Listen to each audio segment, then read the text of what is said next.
Hi, welcome everyone. I'm Dick Deming. I'm Medical Director of Mercy One Cancer Center and the founder of Above and Beyond Cancer. Welcome to our weekly cancer education series. It's brought to you and to us in part by a grant from the Iowa Cancer Consortium. And my guest tonight is Tim Pearson. Tim, welcome. Thank you. Pleased and humbled to be here. I appreciate it. So Tim grew up in Hastings, Minnesota. Went to college at Wartburg, and then got his Doctor of Chiropractic Medicine in the Twin Cities. Yes. And he now is a chiropractor. He also is an acupuncturist, and he is a teacher at the Mercy College of Health Sciences. And I've gotten to know Tim over the last few months because he's joined our staff at the Mercy One Richard Deming Cancer Center, where he provides acupuncture to our patients. Which has been wonderful. It's been such a great experience, and thank you for letting me join the team. You do such great work there. And not only are you providing for our patients, but I've even got to partake in your profession. Indeed. So, and I'd never had acupuncture before. So we're going to talk about what acupuncture is. We're going to talk about the role of acupuncture medicine in patients who happen to also have gone through cancer. And we're also going to talk about just kind of life in general. So what was your claim to fame in high school? My claim to, I was the homecoming king. Oh. So I don't know if that's a claim to fame or not, but that seems like a really long time ago. That question caught me off guard. Definitely. But that was fun. That, it's how many in your high school class? 402. Okay. They gave me a little scepter. The little scepter you had to carry like during the parade. I still have it. Wow. That seems a little narcissistic now that I'm saying it out loud. Yeah. Did you have a crown? No crown. No. There was a robe. There was a nice felt robe, but I had to give that back. Yeah. That doesn't seem right. I would agree. Yeah. Okay, that was your claim to fame in high school. And then you went to Wartburg. What was your undergrad major? I was a double major in biology and journalism. Okay. And what was your claim to fame in college? So I was a columnist for the Trumpet, which was the school newspaper. Okay. And so I wrote a weekly column. It was a humor column, actually, which was a lot of fun. I ended up winning some kind of an award for it, which was great. And so it was a small school award, but fun. So what would you say? What is one of your most memorable columns? What was the topic? There was, my junior year, but these are questions that I was not prepared for. But I'm thinking about this now. My junior year, through the entirety of winter in Waverly, it was an icy winter, and the college refused to clear the ice off the sidewalks. And it's a small school, so you're walking outdoors, and people were slipping and falling all over the place. So I wrote a column in which I had a character walking along and repeatedly falling and breaking legs and arms and getting concussed and eventually running into the president of the campus, and the character is just a mess, of course, right? And the president feels guilty about not clearing the ice off of the campus. I did talk to the president after that, and he didn't say much more than nice column. So I don't know that it had any effect. It was almost springtime by that point, but I started picturing Monty Python. I'm not dead yet. Yes. As you're getting it. Right. Okay, and then you got your how did you decide to go to chiropractic school? When I was a freshman at Wartburg, initially I was just going to be a journalism major, and that was my plan, to go into writing in some sort. I was in the choir, so during early fall of September, the choir was going to do a retreat at a place called Iwalu, which is in Strawberry Point, Iowa. And it's a camp.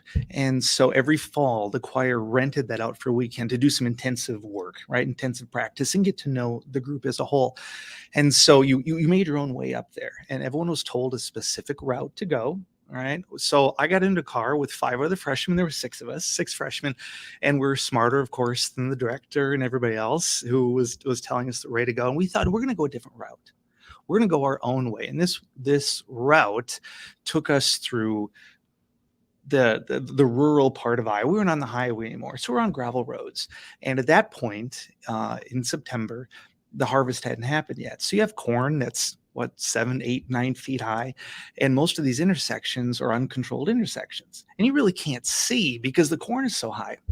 So we're going along and we hit an intersection. And at the same time, that coming from our left, a red pickup truck did as well.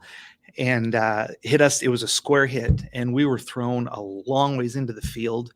And all of us were kind of stunned. I got out first. Everyone else is kind of moaning and groaning in the car. And I thought, I'm feeling pretty good.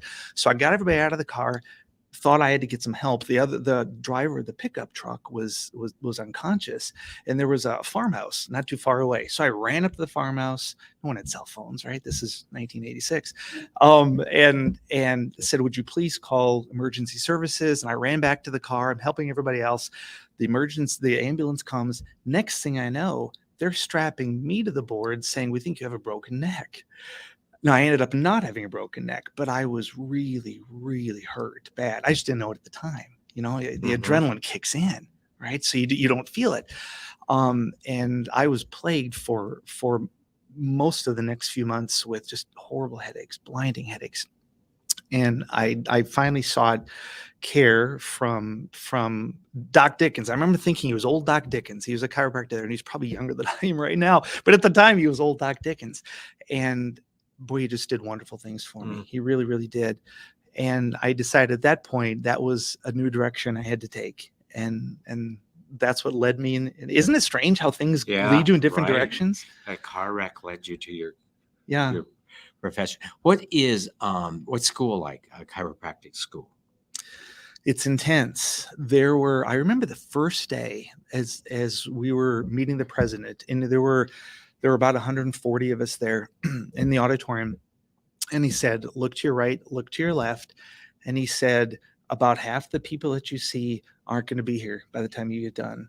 And it's intense. They do weed you out. It's hard, as you know. Listen, I'm not telling you anything you don't already know. You've been there. It wasn't that you're actually going to die. Yeah, right. They're not going to die. They're just going to drop out, right? Yes. And it was, and I added because I wanted to add the acupuncture portion of it, which was, an extra couple of years as well at the same time. Gotcha. But I tell you why I decided to bring on the acupuncture portion of it.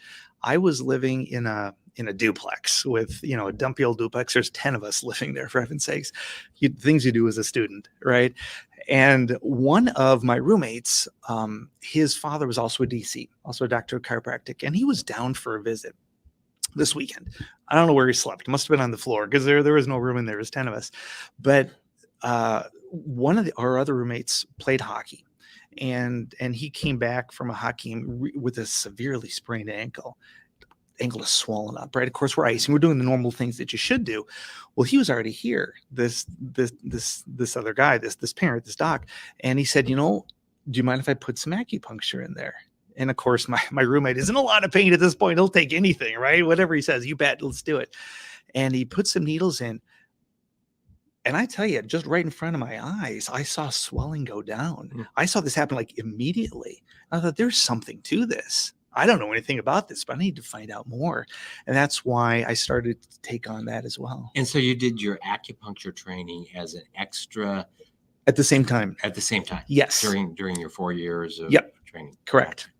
And so most people, well, let me just say, when I think of acupuncture, what comes to mind is a gentleman from China with long white hair, long white beard, and really old needles from the old country. Right. So I believe that there's something going on, but I would say that I kind of don't know what really is happening, and kind of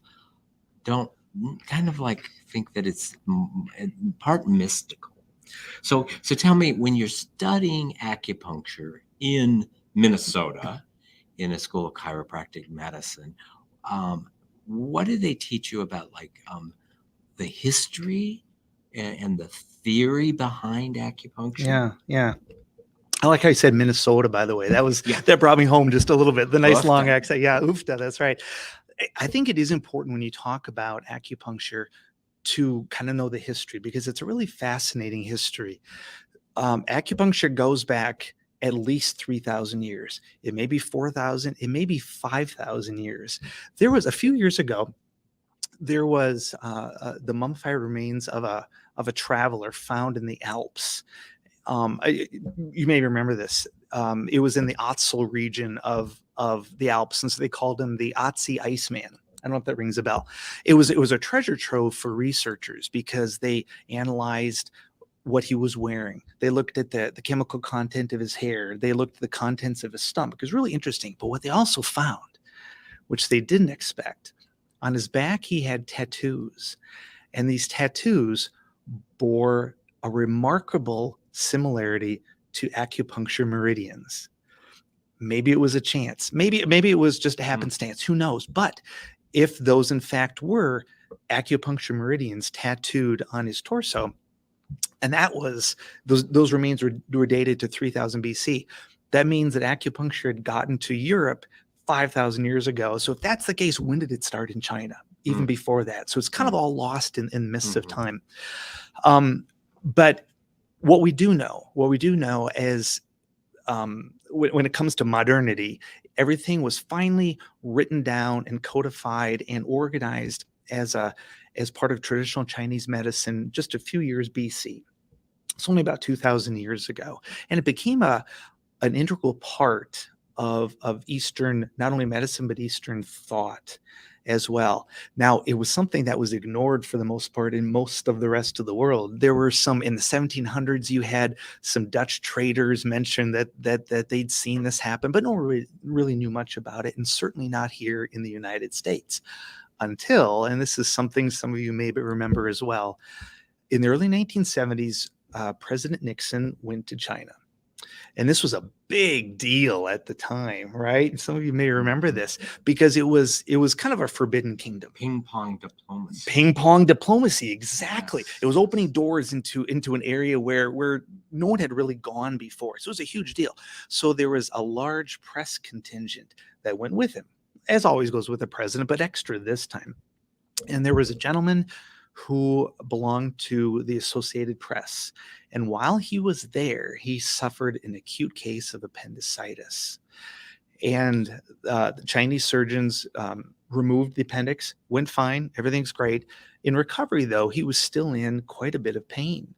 And so they asked him, do you mind us if we do some acupuncture? And of course, he said, absolutely.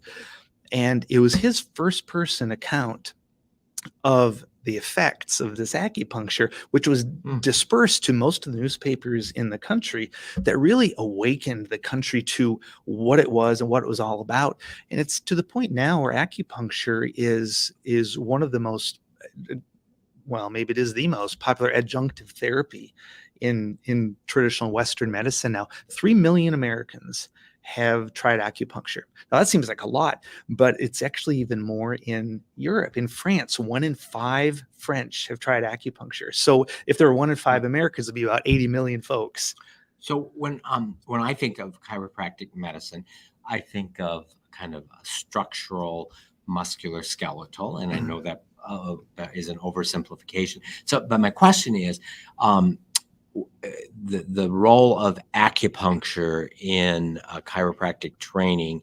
And when I think of, and again, I'm not an expert on this, but I think of sort of Chinese acupuncture, I think of it as that they use it for many things, including, digestion and sleep and sexual function and energy and when I think of it more from a physical therapy or chiropractic, I think of it more as helping with musculoskeletal. So my question is, in chiropractic school, do you get training in all of the various things that acupuncture might be used in Eastern medicine? You do. In fact, let me tell you how it's kind of organized. Acupuncture points are organized along what are called meridians. These are longitudinal avenues in the body along which these points are found.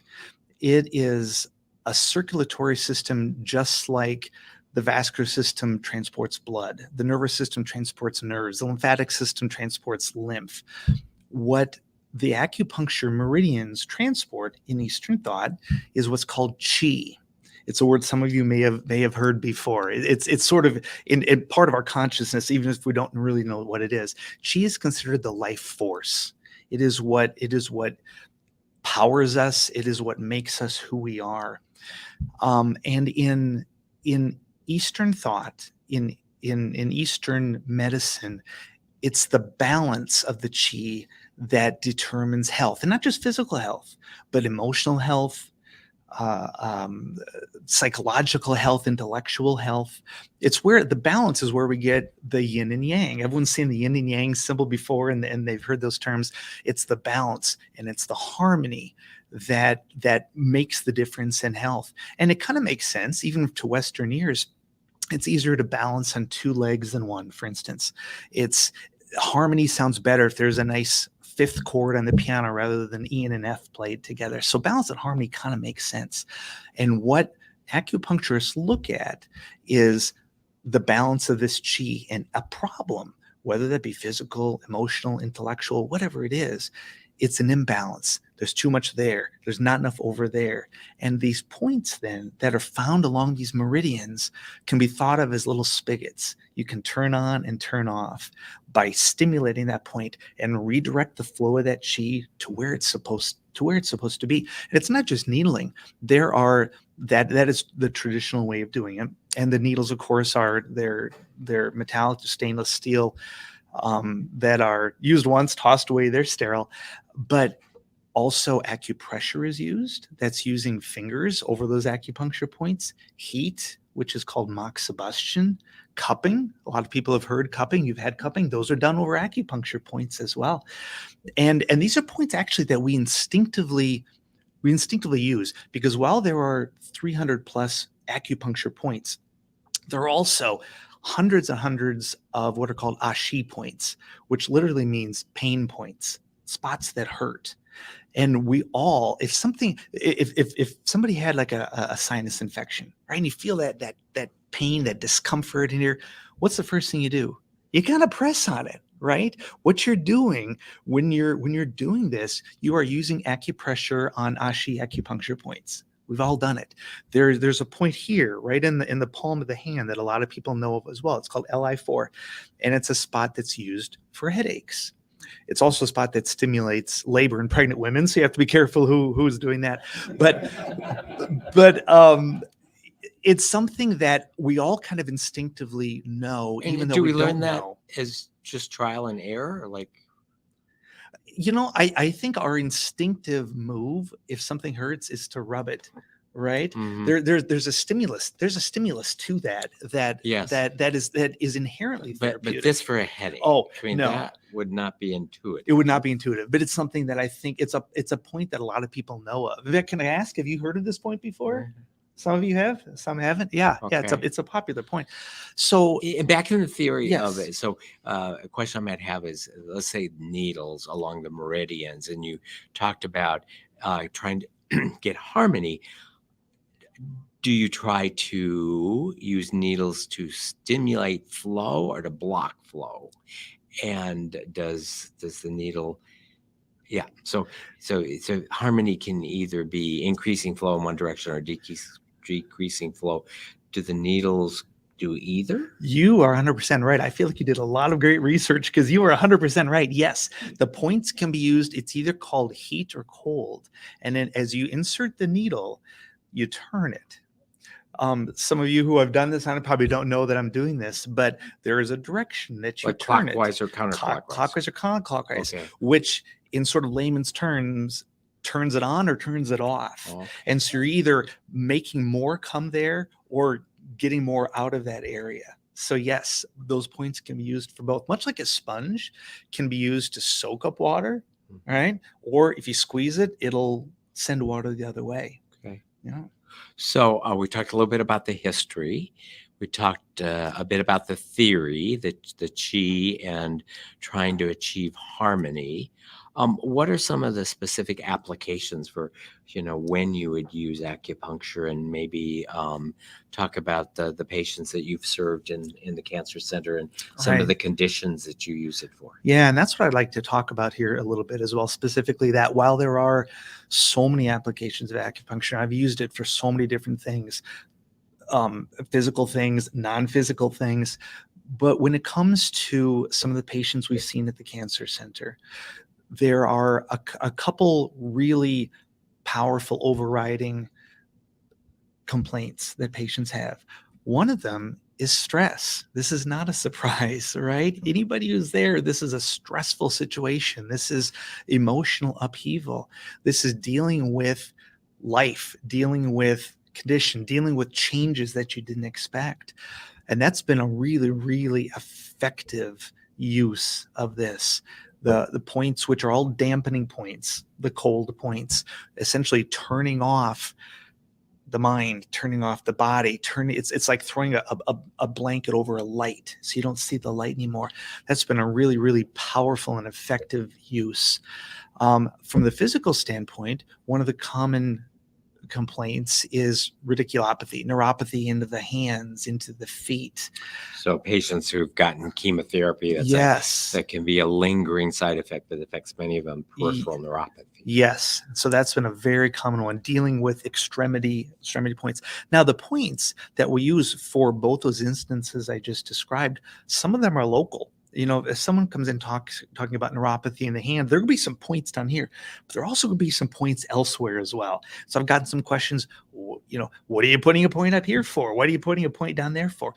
Well, those meridians that we talked about, they go lengthwise along the body. So you can have a point up here that's on the same meridian as a point down by your foot, on your foot, by your toes.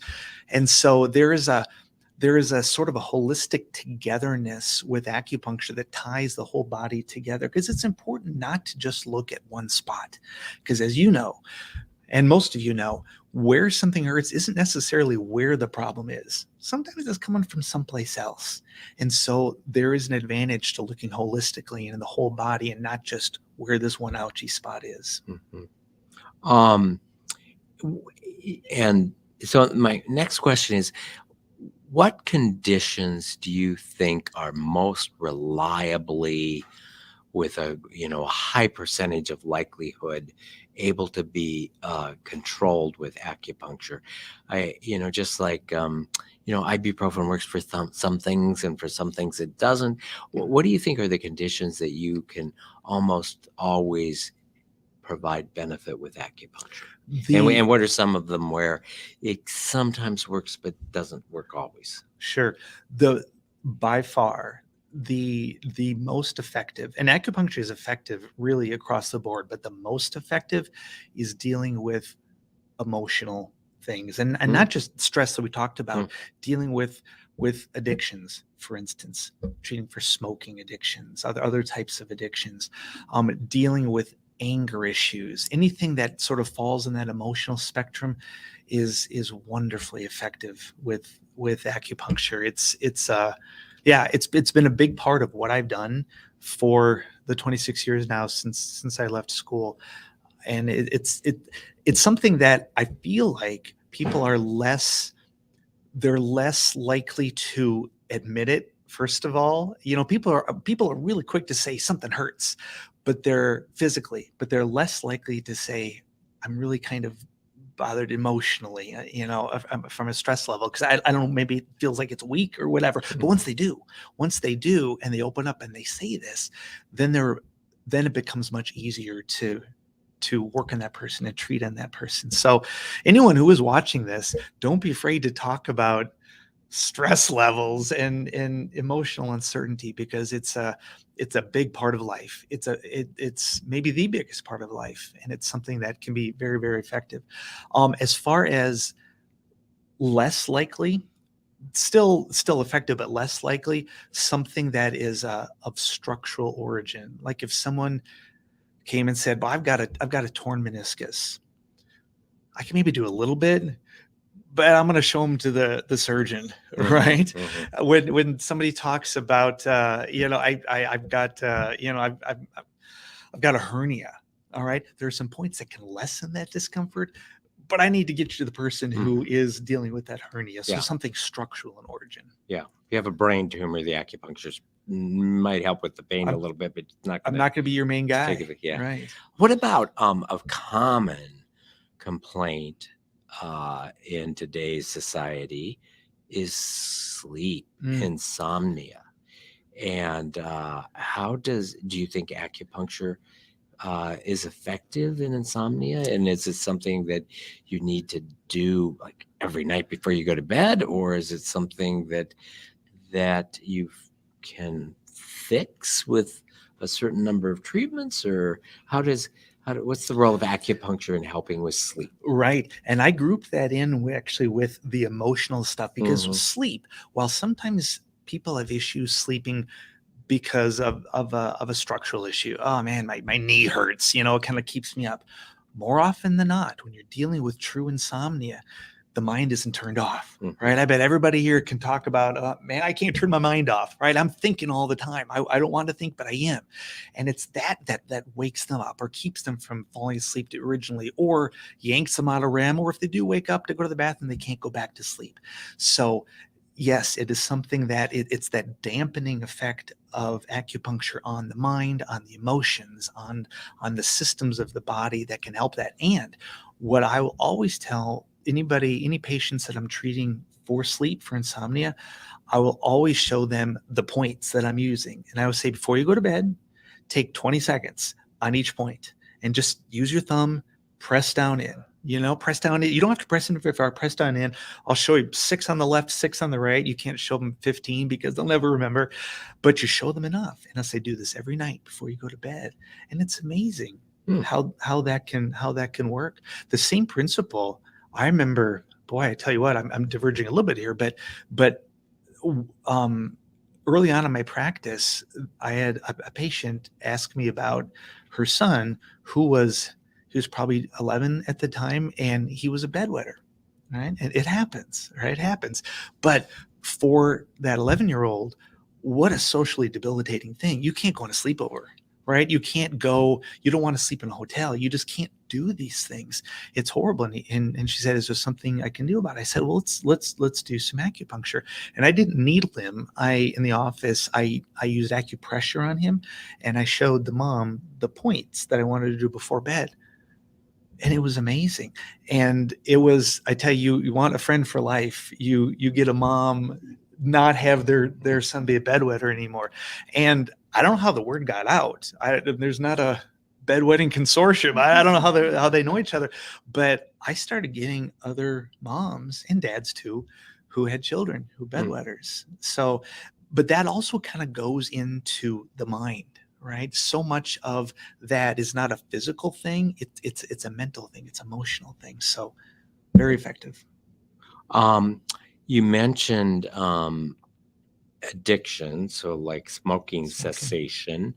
And I would say that the statistics on, in general, smoking cessation programs leading to success is very low. Do you have any idea what the evidence of acupuncture with smoking cessation versus Nicorette versus Gentex versus individual Hypnotherapy counseling? yeah. You know what? Only empirically. No Okay. one has ever come to me for that first. It's always been, I tried the gum, I tried some counseling, tried some hypnotherapy, I tried, whatever, what else can you do? And it's been really effective. Now, I will say there is every chance that what that person or those persons did to lead up to that point really set the groundwork. It's not like they were starting at square one. They've already done things, so just empirically, I don't know what the numbers are, but empirically it's been pretty effective. Do you think that who smokes anymore, by the way? I don't know that many smokers. Maybe there are some. I don't know. I can show you a few. Okay. They might enjoy it too much to come to you. That's a good point. I had a great question. Yes, here's the question. Do you think that some individuals are more susceptible to having a positive experience from acupuncture than others. So my question is based on the fact that, we know that there is a placebo effect of everything, that any medicine, there's about a 20% chance that somebody taking a medicine that has no active ingredient can provide benefit. We also know that touch therapies, of which I would include acupuncture, probably has an even higher placebo effect. And then throw into this also this thought that some people can be hypnotized. You're at a nightclub and it's the hypnotist doing it, and others are less susceptible to that. I'm not trying to lump acupuncture with hypnosis, but are there individuals that are more likely to benefit than others based on either their, I don't know, their personality or some other factor? I would say everybody is equal in that regard, but it's the approach once a treatment starts that changes. And those of you who I've treated, and there's some in this room, I'm always very positive when I'm in there. I'm always talking about the good and the positive, and there's a positive juju happening. There's a reason for that. The mind-body connection is a powerful one. And the more you can tell, and I'm sure you said this with your patients as well, the more you can tell your patients there is good that there's going to come from this, the more likely good will come from that. And there are some patients who you can just tell from body language or from vocalization, they're not, I'm not so sure, I'm a little hesitant, I don't know if this is for me. And my heart always sinks a little bit because the chances of success really do plummet at that point. So I think everybody has the potential to be helped, whether they can put themselves in their correct mind frame, or I can help put themselves in that mind frame, will determine whether it is effective or not. And how many treatments do you need in general, or if you want to get specific, for smoking cessation, for insomnia, for peripheral neuropathy? What's the general schedule? I'm going to give you a horrible, vague answer.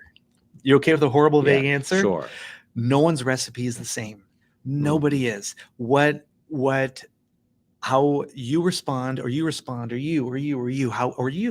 anybody responds to it is a completely individualistic thing. And that's part of the nature of acupuncture.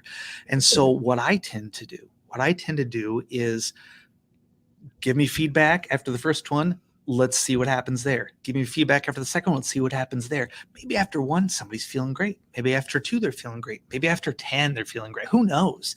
So it is a really case-by-case individual basis. A cake recipe works the same for everybody. It's not a cake recipe. I kind of wish it were, because I could give somebody an actual answer. So assuming that you are flexible, can someone get as much benefit out of acupuncturing themselves as if they would actually use needles themselves? Yeah, if they know the points and they know how to put them in. Do you sure? Do you acupuncture yourself with needles? I acupuncture myself once a week, and I'll tell you why. So in my profession, I use my hands all the time. Right? It's a constant hand thing, whether we're doing acupuncture, chiropractic, or whatever. And I do a lot of soft tissue work as well. And early on, I started to get what's epicondylitis, right? Which is it's tennis elbow, right? It's something that causes pain in the elbow. It's radicular pain down to the hand, into the fingers. Your grip is effective, and I'm like, man, I'm 3 years into this. I can't exactly retire at 30. This isn't going to work. So I remembered, hey, I'm an acupuncturist. You know what I could do? I could do some of this. And so I needle myself in these are ashi points, actually, in my extensor muscles, just inferior, just below the elbow. And I do that. I do it on one arm at a time, because it's hard once you needle one to use that arm to needle another.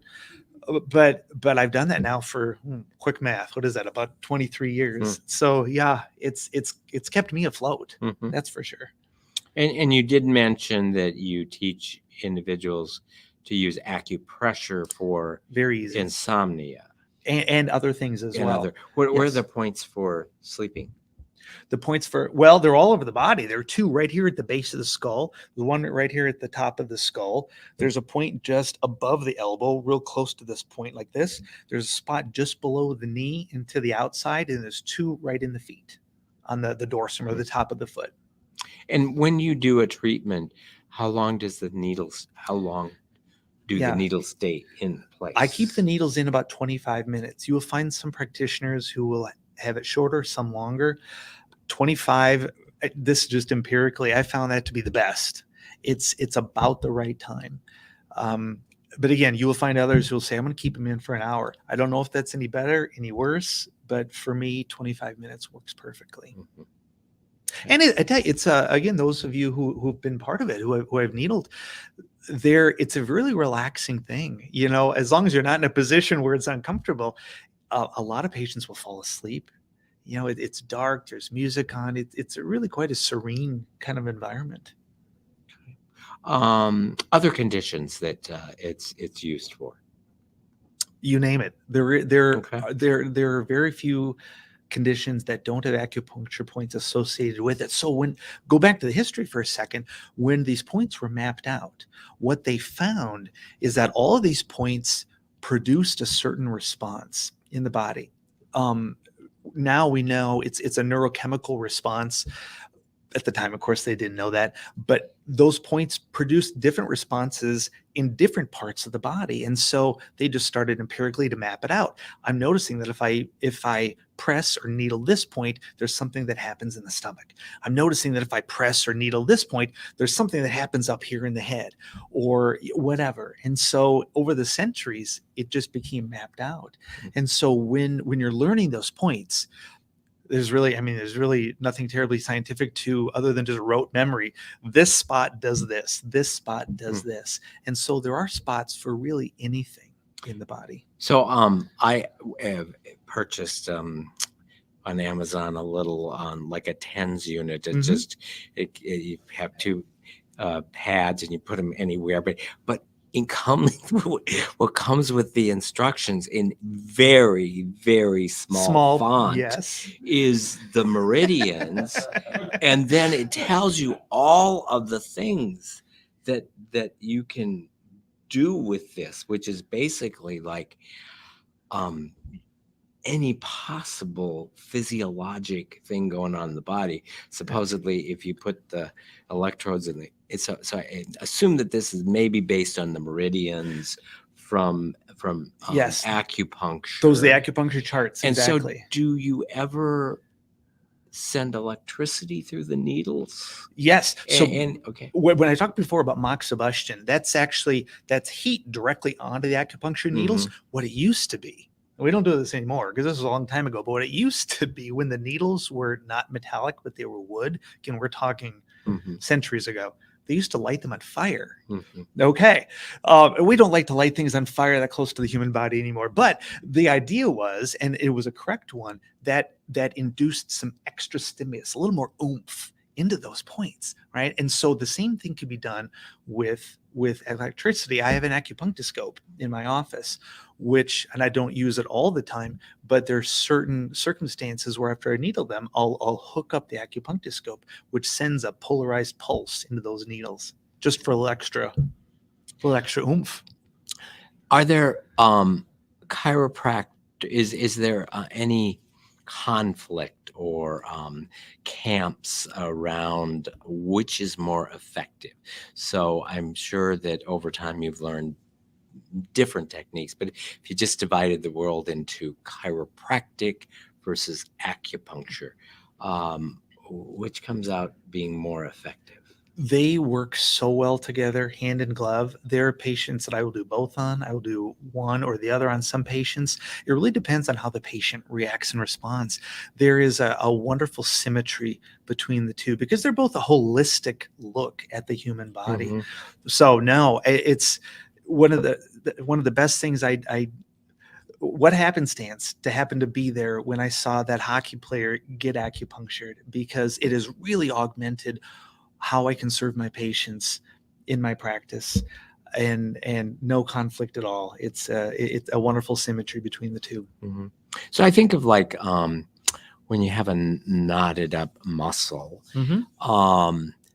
that trying to make that muscle relax, it seems intuitive to me that you're trying to get it to relax more so than trying to channel chi through meridians. Is that true, or is it this muscle's knotted up not just because it's in spasm or contraction, but because of imbalance of chi?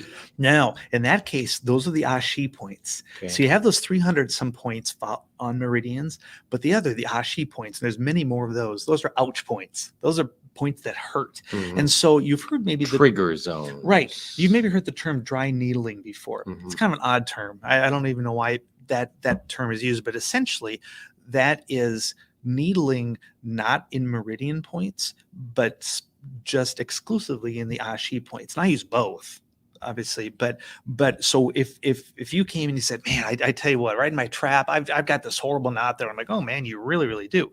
What I would do after doing a little muscle work on you, I would put a needle right in that Ashi point. So you are not channeling chi so much as more of a musculoskeletal kind of therapeutic treatment. Okay. And we talked about many conditions. Do you ever use acupuncture for indigestion or flatulence, or to help with constipation or flow of urine? Yes, and yes. Okay. All of the above. I have. It seems too good to be true. It does. And one of the nice things about acupuncture is there are no known side effects. My wife would actually disagree with that, because one of the things I've done multiple times is women who they're overdue, they want to go into labor, they're this and some other points. Well, you can put them into labor. I've done that many times. And my wife was overdue for our first child. She blamed me for that. I don't know why, but and so I said, "What? You know what I'm going to do? I'll use some needles, put you into labor." And she hates needles. She hates needles, and so she would argue that one of the side effects is fright. But thankfully, she is in the minority, because Did those you of you scare her into labor though? You know what? It took a couple more days, but eventually I did. Yes. But for those of you who I have needled before, nothing to be scared of, right? Those needles, they are really, really thin. Now, sometimes when we think about needles, we think about there's a really wide diameter because they're hollow. They're injecting something, right? Well, these aren't injecting anything. Right. They're narrow. They're flexible. So the question we're dealing with, though, is it too good to be true? Oh, well, nothing ever works all the time. Okay. Have I used it for all those things? Absolutely. Does it work every time for everybody? No. That is not the case at all. Can it be used effectively? Sure. Sure. And when someone comes to me with a problem like that, I always say the same thing. It has been used successfully in the past for this. Let's try it on you and see if it works. I don't know if it will. Everybody's different, but it can be used. There are points for it. There have been many circumstances. I wish I could say batting 1,000. I'm not. Yeah. A good baseball hitter can bat 350. I like to think of batting more than 350, but I'm not. Have you ever been to China? And I've been to Japan, but not China. And is there an acupuncture tradition there? There is. Okay. Yes. Okay. Yeah. So I would think that you would have some curiosity to, see how. I keep going back, not that you have to be Chinese to do it, but I kind of wonder, just the way that people learn different things and our understanding of the way of the world. Even Norwegians can learn acupuncture. So maybe we'll open it up to some questions about acupuncture now. Sure. Yeah. So let's do that. So we've got a live studio audience and a microphone, and we also have individuals that are watching us live streaming, and I'd invite them to ask questions through the chat box, and we'll be watching that. Poon. Tim, so someone that have a laundry list of things that's wrong with them. Would you work on a couple of things to start, or do you try to work on their entire lawn. That's such a laundry great list. question, because yes, very few people come in saying I have one little specific thing. It's usually a laundry list of things. What I found to be more effective is to not try to spread the butter too thin on the toast. And I usually ask, and you've probably heard me ask this, a couple others of you have well, what is most bothering you? Because it's a little more effective to try to chip away at something that is big rather than to equally try to affect lots of things where you might not be as effective with the big things. So that's a great question. Anytime there are multiple issues, you can always come back later if presumably, hopefully, the bigger thing has been resolved and work on some of the other issues. Tim. Hello, Tim. I think I have a question that's on everybody's mind. Oh, But does it hurt? so I've got people in here shaking their head, which is good. You will almost always feel it go in. Very rarely will it be an uncomfortable feeling. And even if it is, it's something that disappears in a matter of seconds. So the answer to your question is done right. No. What I always say is you probably feel it, but it'll go away, right? It goes away. Yeah. And Tim, is there any contraindication for people on blood thinners? No, there is not. You just have to be very careful about the depth. Well, that's another thing I should say. Depending on what part of the body you're dealing with, the needles will go in different lengths. Now, some acupuncturists will actually have different length needles. I use the same length needle, but if I'm doing something that is there's very little flesh, the face, the skull, the hands, right? They just go in subcutaneously. I mean, they're just barely under the top layer of skin. If there's something that's a little on the thicker, like the old tush, right? They're going to go in a lot farther. The needles don't have a hub, though. You can push them all the way through. No, they're actually there's I should have brought Is there one a with me. hub? Yes, there's a spot that you actually hold on to, and that's the spot that you turn. So there's the narrow needle, and then there's a hub. There's a handle, as it were, that you actually are holding that you can put in all the way to the hilt if you wanted to, and you do in some parts of the body. Okay. Yep. Tim, right? Yes. Yeah, Stephen Rabelski here. I have peripheral neuropathy. Okay. I also have had operations on my back where they tell me my S1 and my L5, the nerves are not working well. Is that something that you could help me with, or is that one of those areas that, like a torn rotator cuff is totally gone? There's probably nothing you can do with that. But I've heard you talk about neuropathy. Yeah, that's a tougher one. We go back to a structural problem: torn meniscus, torn rotator cuff, herniated disc, things there's a structural deviance in the body. There's a change. There are some effects that can be positively attained, probably minimal, just because of that change. Other causes for neuropathy can probably be more effectively addressed, but that would be a tough one. I wish I could give you a better answer on that. So it's not really, I did have that with a gentleman that he was Oriental and it didn't seem to work, and this has been years and years ago, so I've never before I knew what the problem was. But I was kind of hoping that with acupuncture that you could redirect that pain in some way, shape, or form so you could walk like a human being. I will tell you with absolute certainty that you can probably get at least a diminishment of that, but I will also tell you with absolute certainty that you probably wouldn't get full diminishment in that condition. So if there's something structurally pinching the nerve, acupuncture can't relieve the pinch. You're You much might less likely. help with the symptoms a bit, but you can't actually Correct. structurally fix that. Right. Okay. Other questions? Yes, George. A question for one of our viewers, doctors. Patty wants to know, can acupuncture help with hot flashes due to hormone repression medication? And when I said there were two main things that we're dealing with at your clinic, I will now add addendum to that, because what I'm hearing all the time are hot flashes, right? The menopausal type, or whether it's actual menopausal or at least mimicking menopausal symptoms. Yes, that's another one that's been very, very effective. That's an endocrine issue. That's a hormonal thing.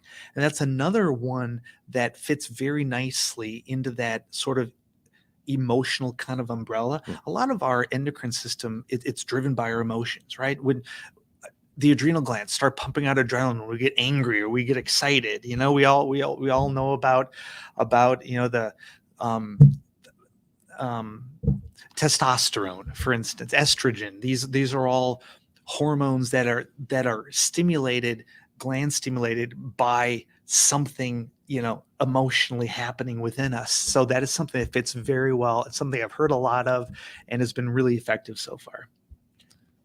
Thank you for the question, Patty. Patients ever leave your office with seeds? I know that happens sometimes in their ears, or maybe leave this in for another half hour and take it out when you get home, kind of thing. Some do that. I do not, only because I don't know what happens once they leave my office. And not to make it all about liability, it's more of a care for their person and their health.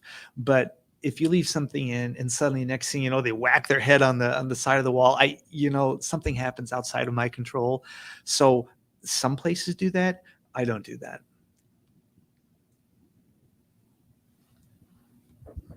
Do you treat any viral diseases with acupuncture? Yeah. What I see a lot of is shingles. So you probably, most of you know what shingles are. So shingles is kind of the aftershock of chickenpox, right? And so that particular virus, that zoster virus, can lie dormant in a neuron, right? A neural cell. It can lie dormant for decades with nothing. Nobody knows it's even there, right? And then something causes it to awaken, whatever it is. Nobody knows what that is, but it awakens and it marches right down that that neuron, right down that axon, and it erupts in what's called a dermatome, which is why you get that characteristic stripe that shingles patients have, right? Sometimes it's up here, sometimes here, sometimes on the back. So yes, I have.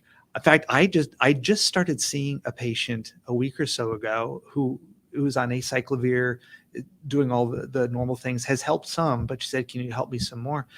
And it's been really, really effective. That's the only one I can think of right now that I treat a lot of from a viral standpoint is shingles, but it sure helps. Anybody who's had shingles, I don't know who's had shingles here. I've not, but those who do are miserable. Yeah. It's terrible.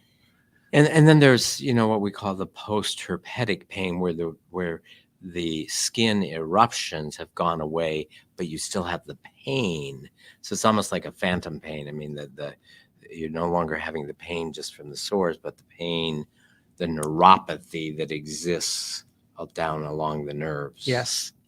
And the same needle, the same points are used for that phantom pain following healing. Correct. Other questions for Tim? Tim, are you? Go ahead, Steve. So neuropathy, Tim. peripheral neuropathy, okay, that's something that you could look at to see whether or not, right now I'm doing the stimulation, and then I'm also doing the I'll think of it here, light therapy. Mm-hmm. But you think maybe you could do something that might help that along a little bit or not? I think something like this is always worth trying. Okay. It's interesting, Steve, in the years that I've done this, very rarely has someone come to me as the for acupuncture as the initial mode of treatment. Almost always it's been, well, I've tried this, you know, this hasn't worked. How can you give it a shot? And that's okay. You know, that's all right. That's part of it. I understand that. But yes, it's a powerful tool. It has helped a lot of people over a long period of time. And especially if you're banging your head against the wall and I'm not getting anywhere, it's always worth seeing if there is another option that can help you out. Life's too short to not feel good. I use that phrase a lot, Yeah. right? Life's too short to not feel good. One more quick question. Is it paid? Is it Medicare? Does Medicare pay for it? I think it depends on the plan. There's my vague answers. I think it depends on everyone's individual plan. And one thing I would say, so we have brought into the cancer center what we call integrative medicine. We believe it's not either or. Either you do chemotherapy, radiation, and surgery, or you do acupuncture and massage therapy and chiropractic. That there is a role for all of it, and we integrate it into the care. So one of the things that my observation has been over the years is that those practices such as acupuncture, massage, and chiropractic care that isn't always covered by insurance, and you don't really know that most folks that grew up in the middle part of the country kind of like, of all the things I have to do while going through the idea that I'm going to seek out these practitioners it is not forefront in the thought. So what we want to do is bring it into the cancer center and make it available for patients so that they can be incorporated in an overall plan of wellness. I'm open to the possibility that these treatments may have some effect on cancer biology, but I really think it's about overall wellness and not using acupuncture because I think it's going to kill a cancer cell. But that leads me to a question I would ask you.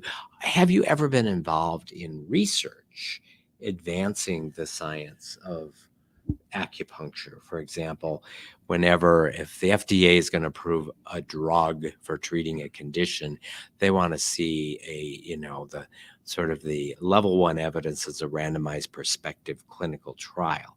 And not everything is approved based on a randomized prospective trial, because some things are sort of grandfathered in as, well, we've always done this, and so you always continue to do that. Are you aware of active research looking at acupuncture to see if it meets the levels of science as a proven treatment? The National Institute of Health is doing an enormous amount of research in this. Some of it is in the early stages. Some of it just was begging for funding. You're right. And what they are answering to is the call of the public. As more and more people are saying, I'm using acupuncture, I'm having this effect, I'm finding this to be a positive influence in my health and well-being, there are more research dollars being poured into it. And that's exciting. You know, we're all waiting to see what do they find? What are they? And we are fully expecting that those in the health community, when I say we, that what they are going to find is that this is a really powerful tool that has a wide-ranging use, especially hand in glove, adjunct to other therapies as well, other forms of treatment. And that's a wonderful vision of the future. Awesome. Dr. Tim Pearson, thank you for being our guest. Well, today. thank you. I really appreciate it. This was fun. So thanks everyone for attending. If you know someone that would benefit by listening to this program, watching this program, it's going to be available tomorrow. You can go to the Above and Beyond Cancer YouTube channel and watch it on demand. It'll also be available on demand at the Mercy One Cancer website. Thanks for joining us for the Cancer Education Series, and I hope to see you again next week. Thanks.